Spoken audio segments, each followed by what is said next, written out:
আজকে আমি আমার মায়ের রেসিপি অনুযায়ী রান্না করেছিলাম কাতলা মাছের মাথা দিয়ে মুগ ডাল। প্রথমে মাছের মাথার যে পিসগুলো সেগুলোকে খুব ভালো করে ধুয়ে কড়া করে একটু ভেজে নামালাম।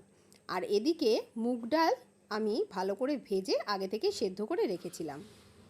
এইবারে সেদ্ধ ডালটার একটু ঘন হয়ে গেছিলো, ওই জন্য একটু গরম জল মিশিয়ে দিয়েছিলাম। মাথাটা ভেজে নামিয়ে ওই তেলের মধ্যেই আমি শুকনো লঙ্কা, একটু জিরে আর একটু তেজপাতা ফোড়ন দিয়ে তার মধ্যে দিয়ে দিয়েছিলাম টমেটো, পেঁয়াজ, রসুন বাটা। ভালো করে মশলাটা কষিয়ে তার মধ্যে দিয়ে দিলাম একটু আদা বাটা আর কয়েকটা চেরা কাঁচা লঙ্কা। তার মধ্যে নুনও দিয়েছিলাম। তারপরে মশলাগুলো ভাজা ভাজা হয়ে যখন তেল ছাড়তে শুরু করবে তখন তার মধ্যে ওই ভাজা মাথাটা দিয়ে দিয়েছিলাম এবং দিয়েছিলাম একটু কাশ্মীরি লঙ্কার গুঁড়ো আর একটু হলুদ। এইবারে মাথাটা আরেকটু নাড়িয়ে চাড়িয়ে তার মধ্যে ওই ডালটা, সেদ্ধ করা ডালটা পুরোটাই ঢেলে দিয়েছিলাম, ভালো করে ফুটিয়ে নিয়ে ঢাকা দিয়ে।